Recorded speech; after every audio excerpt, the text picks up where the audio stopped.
Ndagusuhuje cyane, amahoro y'Imana nabane nawe wowe urimo urakurikirana iki kiganiro. Imigisha ndetse n'umunezero Imana itanga bihorane nawe, kandi ngusaba ngo rwose nshuti yanjye muvandimwe, kora subscribe kuri iyi YouTube channel yitwa Jess Revelation TV. Ndakwinginze kora subscribe, kuri like, ndetse nubona ubu butumwa hari benshi bugenewe cyangwa se hari inshuti zawe, abavandimwe ndetse na sosiyete muri rusange wifuza ko ibumenya, hari icyo bwagufashije, kora share n'abandi babimenye. Ikindi kandi niba hari ikindi wifuza kumenya, igitekerezo, inyunganizi ukwiye kuduha, cyangwa se andi makuru ukeneye kumenya, uyatwandikiye muri komenti, natwe tugushakire ubusesenguzi ndetse tunashake amakuru yizewe ku buryo byagufasha kugira icyo umenya, cyane cyane ku bijyanye n'ikoranabuhanga cyangwa se ICT. Kuko mu bigaragara ICT iri kugenda izamura urwego, cyane cyane muri ibi bihugu turimo nk'u Rwanda. Ndatekereza ruri mu bihugu bya mbere muri Afurika biteye imbere muri ICT ukurikije, kuko ntabwo nabigereranya n'iby'Iburayi kuko barano bayitangije barayizi kuturusha, ariko abanyarwanda natwe tumaze kwisobanukirwa, tuzi aho tugeze, tuzi n'aho twavuye, turacyanakomeje gutanga ibyiza bikomoka kuri ICT n'amakuru meza ashingiye kuri ICT, kugira ngo hatazagira ugwa mu mutego mubi w'abakoresha ICT mu buryo butari bwo. Noneho ngushimiye ko ukoze subscribe ndetse ubikoranye umutima mwiza unabikunze, natwe turabyishimiye ko ubikoze. Uyu munsi tugiye kuganira ku ikoreshwa rya application ziboneka muri Apple Store ku bakoresha iPhone, ndetse na Google Play Store ku bakoresha Android system. Izo application nta zindi ni application zitwa Virtual Private Networks cyangwa se VPNs.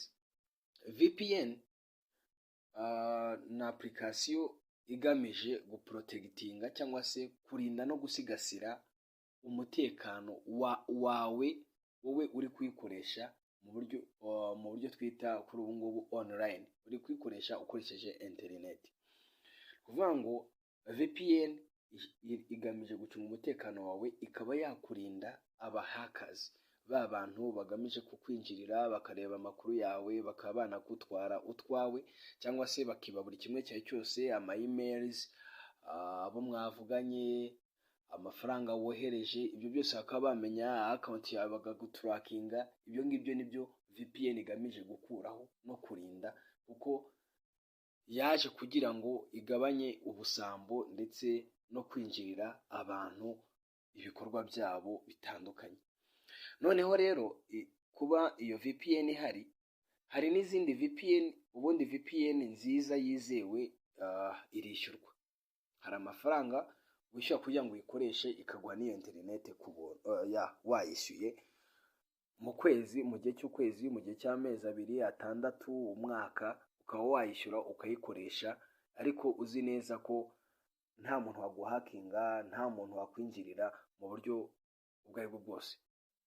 Izo VPN rero zirizewe kandi zifite na servers zikoresha zizewe, ndetse n'abazikoresha barizewe, n'uburyo zikoramo burizewe, kuko n'uburyo bw'imyishyurire uba usanga ari uburyo budateza ibibazo ku bantu bazikoresha, barabizi.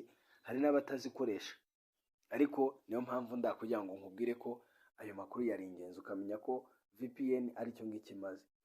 Noneho hari izo twita free VPNs zatangiye kwaduka mu minsi ishize, ariko kuri ubu zigeze ku rundi rwego. Free VPNs ubundi na application iba itanga internet, ariko ikayitanga ku buntu. Mu kwitanga ku buntu rero ntiwishyuye, cyangwa se ntiwishyuye, ibyo ngibyo biba bigaragaza ko niba iyitanga ku buntu hari ikindi igamije, aida cyiza kuri yo kuko iguha internet, ariko na cyiza kuri yo kuko hari ikindi igamije kuri yo. ugasanga ni win-win system, mwese murungutse. Gusa iyo urebye neza usanga nta muntu utegura ikintu cy'ubuntu nta zindi nyungu agamije. Izi VPN urugero nk'iyitwa H8 Plus niyo VPN yari imaze iminsi abantu benshi bakoresha, cyangwa se H5, hari abavuga ngo ni H5 Plus, yamaze iminsi itanga interineti y'ubuntu, abantu ubona bahora online bakora ibikorwa byabo online, ukabona bimeze neza, ikungukira mu gukora advertisement. Urabona hari ukuntu bakubwiraga ngo narayikurikiranye, bakubwira ngo add more time. Kuri add more time wahakanaga ukawokinga video, iyo video wayireba bakakongera wenda amasaha 2 cyangwa se iminota runaka depending nuko babishaka, ugasanga baguhaye amasaha 2 yo gukoresha kuri internet adahagarara. Ibyo ngibyo byari byiza. No kuvuga ngo rero kugira ngo yungukiraga muri advertisement, ubwo nayo bigomba gushaka abaterankunga ikamamaza kugira ngo nayo igire ikintu yungukira mu gutanga iyo free internet.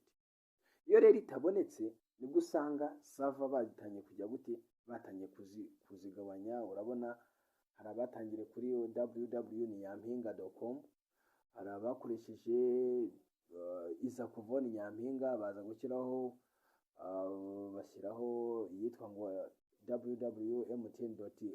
www.mtn.ca.com, abandi baza gushyiraho www.playgorillagames.com.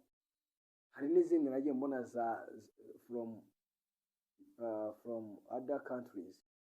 Izo ngizo kugira kugenda bahindagura gutyo biba bigaragara ko internet atangiye VPN atangiye gucika amazi, cyangwa se ba bantu bayihaga amafaranga yo kwamamaza yagabanutse.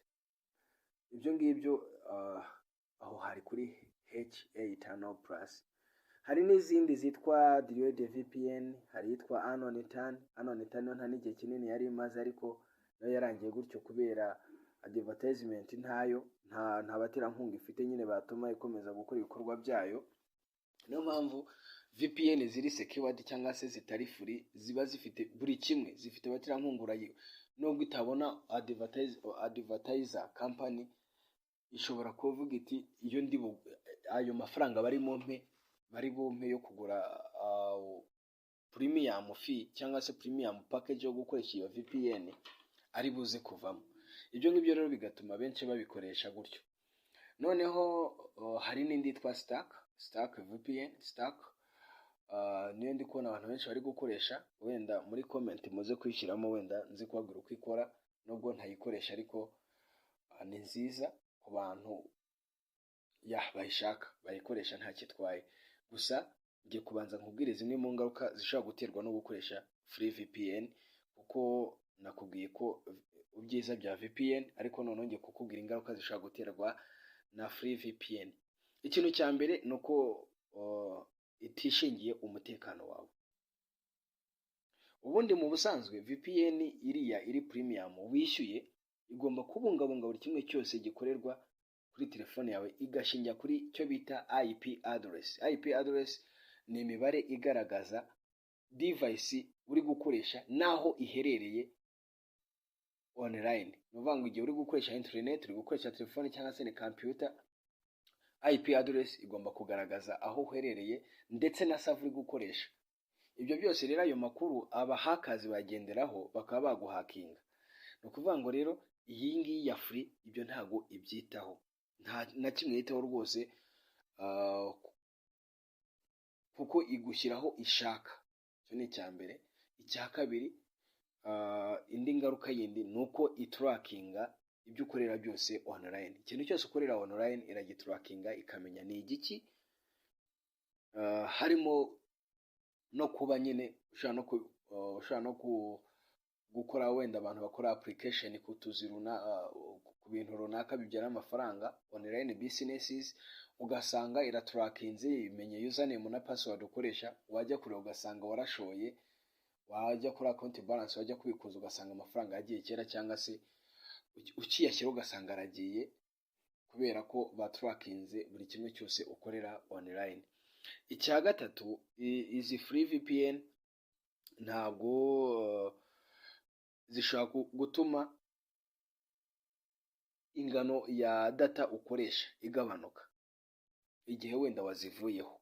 Igihe wazivuye ushaka gukoresha data ugasanga niba wakoreshaga wenda data bitewe na sava wakoresheje, tuvuge ni Mango cyangwa se MTN cyangwa se Airtel, wenda tuvuge ku munsi nawe wakoreshaga nka 1 GB ya internet, ugasanga yarazirimitinze ntizirenze wenda megabyte 500. Aho ngaho ubwo niba data zigabanuka ku munsi, uzasanga ibyo ngibyo bizahuriramo nuko n'ubundi bizabyara indi ngaruka ya kane, ariyo yitwa kugabanya cyangwa se slowing down the internet. Uvuga ngo izagabanya umuvuduko. Niba internet igenda gakeya, niba megabyte ari nkeya yarazirimitinze, ubwo n'umuvuduko zizagendaho ugomba kugabanuka. Ugasanga urajya gufungura website bigusabe kurodinga nk'iminota 10 utegereje cyangwa se iminota 5, kandi mu gihe utarayikoresha iyo free VPN wajyaga kuri internet, wajya kuri website runaka wakirika ukabona mu masegonda website urayibonye n'ibyo ushaka kugihe. Ariko ahanga ko VPN ya slowing down your internet, ugasanga noneho biragusaba umwanya munini wo gutegereza ko irodinga. Ikindi mu guslowing down of internet ushaka no gutereza ikindi kibazo, indi ngaruka yindi ariyo yo gutuma ya makuru wari ukeneye utayabona. Yes, niba internet itari kugenda, amakuru ukeneye ntuyaboneye ku gihe. Icya kabiri, ntunayabonye. Hari n'igihe bakubwira ngo check your internet connection bitewe nuko internet iri kugenda gakeya. Ibyo byose rero ni ibintu ugomba kumenya, wabizi ko niba uri gukoresha free VPN, izo ngaruka igihe wahuye nazo uzamenya ko ariyo mpamvu. Gusa nanone ntabwo wareka kuyikoresha kuri bamwe na bamwe. Gusa icyo nababwira nuko mwakoresha internet yizewe, ifite sava yizewe, kuruta kuko ushobora kwizera ko uri gukoresha ku buntu ikazaguhombya ibirenze ko wari bubyishyure. Birashoboka. Izindi ngaruka wenda ntago nazivuga zose ngo zirangize. Ikindi ushobora gusanga rimwe na rimwe abenshi bafite ukwemera bashaka kuvuga bati ishobora no kukwegereza kujya mu muryango wa Illuminati. Ibyo ngibyo nibyo bavugwa, namba nabonye abantu bakomentingaho cyane, ariko ibyo nta makuru menshi mbifiteho. Wenda nimbona ko hari amakuru menshi mbifiteho nzashaka ubusesenguzi kuri ibyo bintu ndebe. Gusa icyo nakubwira nuko ukwiye gukoresha internet nziza, MTN cyangwa se Airtel, cyane ko muri iyi minsi nubwo ndi kubamamariza batanyishyura, ariko muri iyi minsi internet basigaye baragabanyije ibiciro, cyangwa se ugakoresha Mango 4G nubwo nayo ihenze cyane, cyangwa se ugakoresha VPN ariko igira premium ukagura ukwezi 3,000 ukayikoresha irani limited, kuko harigura $3 n'ibice 3, ugasanga ni $3,300 gutyo. Ntabwo byatuma udakoresha internet aho kugira ngo uzajye kuba hacked, bazaguhackinge kubera ko ari uko bimeze. Kuvuga ngo rero ndagushimiye cyane kuba wateze amatwi muri iki kiganiro. Ikindi ndakwinginze ukomeze ukore nk'ibyo nagusabye, kandi dukomezanye tuzamurane. Nk'ubu ngubu nkanjye, uretse ko ntagaragaza IP address yanjye kuko kubw'umutekano wanjye, nk'ubu ibigaragaza ko mfite IP address yanjye, ikagaragaza ko mperereye muri Kigali, Rwanda, ndetse ikagaragaza ko ndi gukoresha MTN Rwanda Cell. Yes, ubwo rero bivuze ngo igihe cyose ukoresheje VPN uba ugomba kubimenya ko umenya press yawe. Ngaho rero ndabakunda cyane, kandi dukomeze dutere imbere twese. Internet ikomeze kutubera isoko y'ubumenyi ndetse itubere n'isoko y'amafaranga.